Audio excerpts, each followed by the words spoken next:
Hi guys, welcome back to my YouTube channel. Today we're going to be doing something a little bit spunky, a little bit different, and maybe even connecting back to our ancient roots.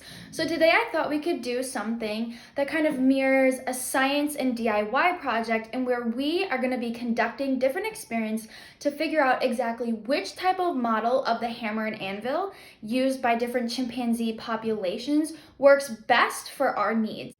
Here we can see a chimpanzee using the hammer and anvil to crack open a nut. So today we are going to require a few different objects, which some are accessible to find just based on the different geographic regions you live in, such as a flat-faced rock, various types of rock assortments, some that can be dull, some that are pointed, so we can figure out exactly which rock assortment works best for our needs. Then you're going to need a variety of hard-shell nuts, maybe pistachios, walnuts, chestnuts, anything that you have access to, whether that be at a local grocer or inside of your pantry. And then we are going to be trying out a second model, which can be a little bit more difficult for people to come across because it is going to require us to have a flat piece of wood that will be like our stabilizer or our anvil. And then we'll just be reusing the different types of rocks we collected from outside to use those as the hammer to try to break open these hard-shelled nuts.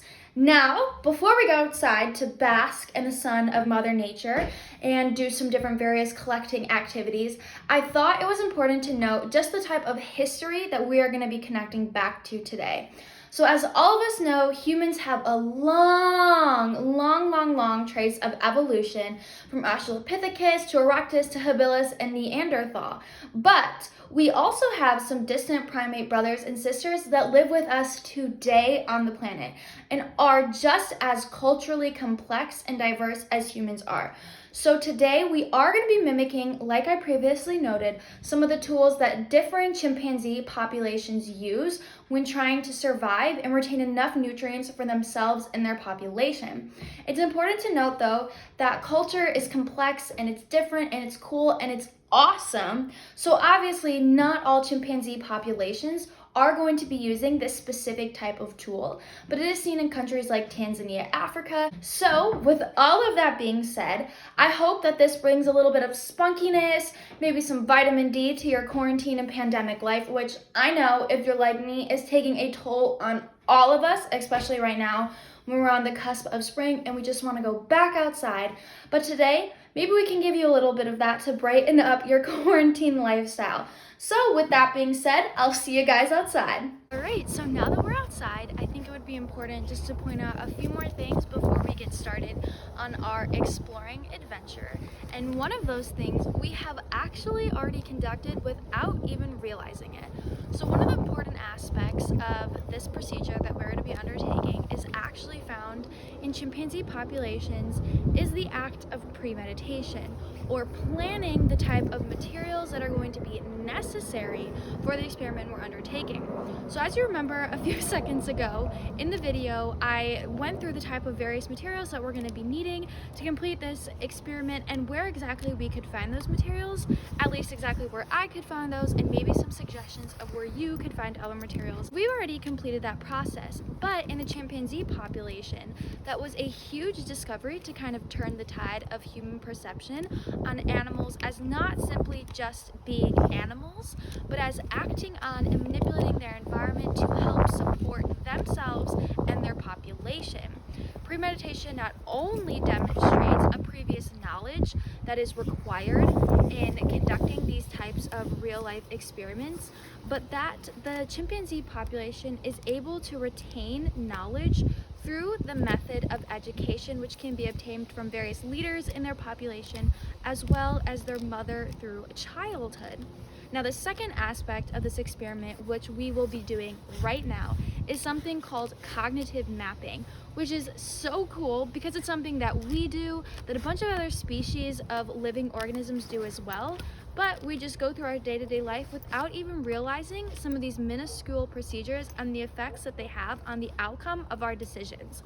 So cognitive mapping, in essence, is the ability to remember and trace back to certain locations where you were able to find materials that were needed in conducting certain actions. So in our specific situation, cognitive mapping would require us to search throughout our environment, which today for me will be my backyard, but it requires us to search throughout our environment and maybe come across material and remember exactly where that material was found, and then not only how I can get back home from there, but how I can return to that site for future use. So today we are going to be conducting that in our backyard or controlled environment, and so without further ado, let's go get started.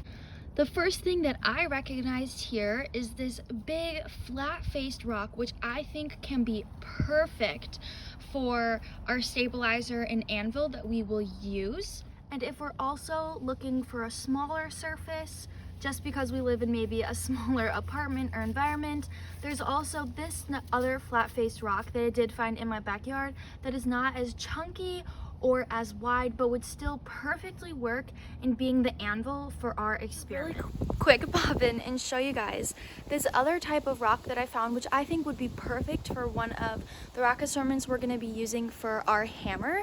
And so the first reason why is, as you can see here from its side profile, this rock has a curved back. It's more rounded, which works perfectly for the type of design of the human hand, which we got from our evolutionary ancestors. So as we grasp it, we kind of have that roundedness that fits to the curvature of our hand, so it's easier to hold onto it. Another aspect of this rock that's pretty interesting is that it already has a naturally made type of bridged and sharp edge, which we can use to hit the pistachio or hard-shelled nuts in order to break them open, depending on whatever side. Maybe we want to use the more curved side because that's just the angle that the shell cusp is at, or maybe we want to use the more flat edged sharp side. So I'm going to continue to go look for more rocks, and I'll pop back in when I find other ones that I think are super important to show you, so maybe you can find these on your exploring adventure.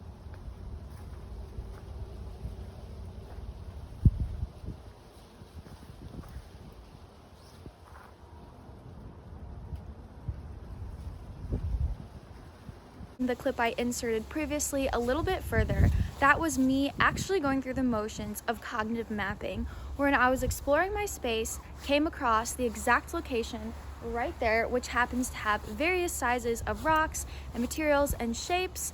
And in a future use, if I was to use the hammer and anvil again, as we will see if it is successful and not through our trial and error process, I would return back to that exact location, because I know in my mind that that space contains a lot of various types of rocks that can be used for any type of future use that I have.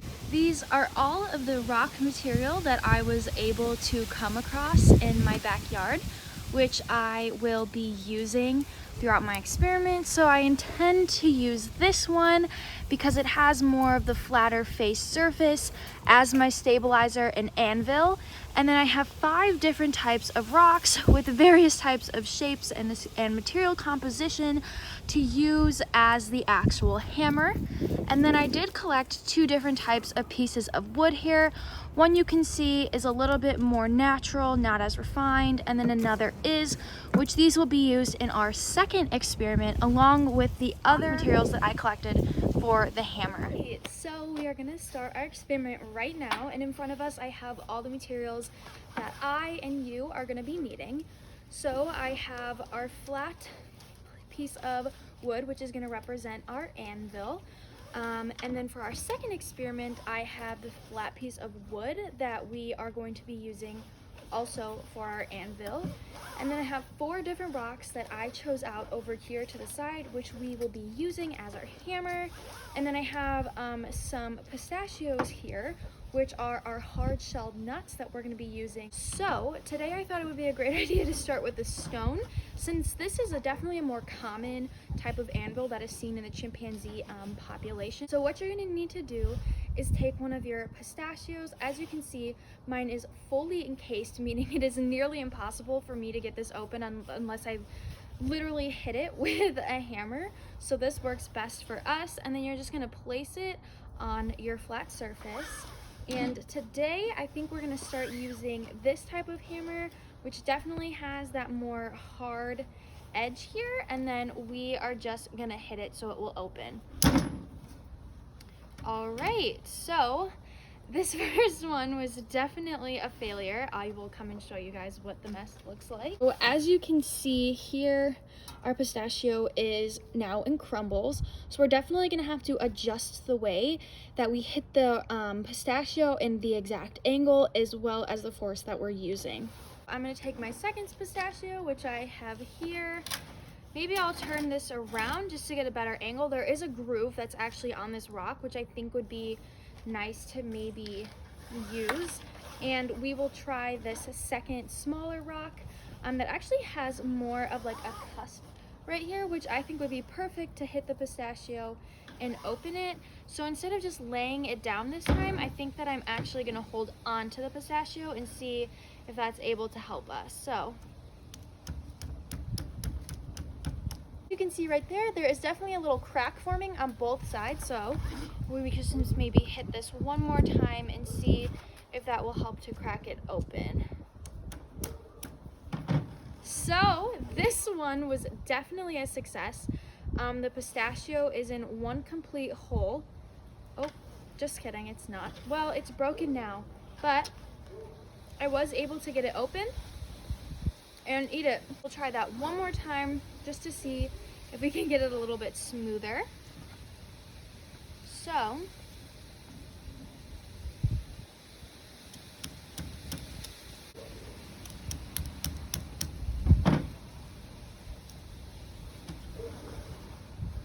and we have our pistachio and all of its delicious nutrients.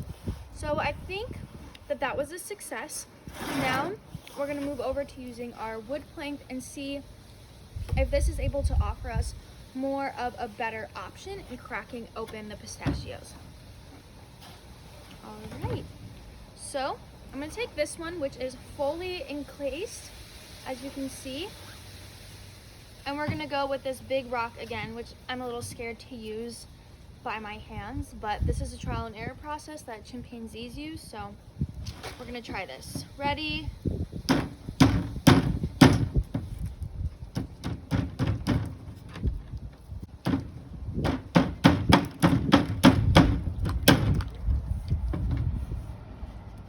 All right, and here's our pistachio whole as a nut. I mean, the shell cracked a little bit, but I mean, that doesn't really matter. If we're getting the nutrients inside, then that's all that really matters to us as we're mimicking chimpanzee behavior. So, okay, delicious. Now we're gonna continue using this wood plank, but we're gonna try a different type of hammer. I'm gonna try this one, which I showed you guys earlier, that has the rounded back, and I'm gonna try just hitting it flat down to see if that's able to cause enough pressure to open it.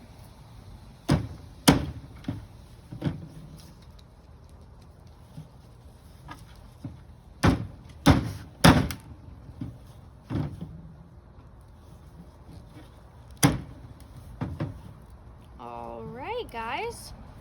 So I was able to crack the pistachio open, but with this heavier rock, I'm starting to realize that it makes the pistachio actually crumble into various different pieces. So I think I'm gonna stop using these heavier rocks. I do think that the weight of them is definitely causing the shells to fracture, which in turn puts pressure on the nuts inside.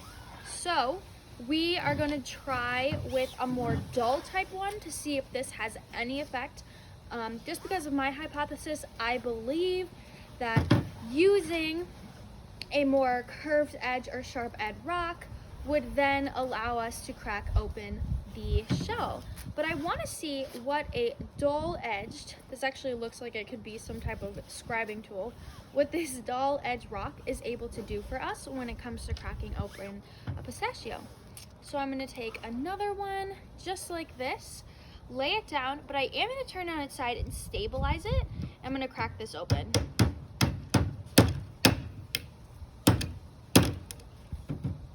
So, all right.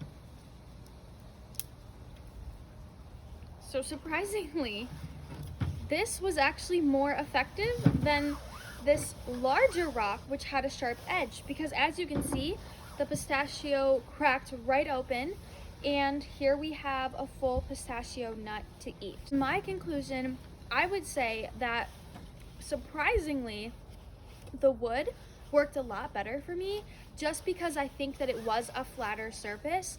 And so I would believe that having a flatter surface compared to the stone, which while flat, definitely still did have some grooves, was a little bit slanted, kind of affected the way in which the nut was able to crack and if it would crack into smaller pieces or would remain whole.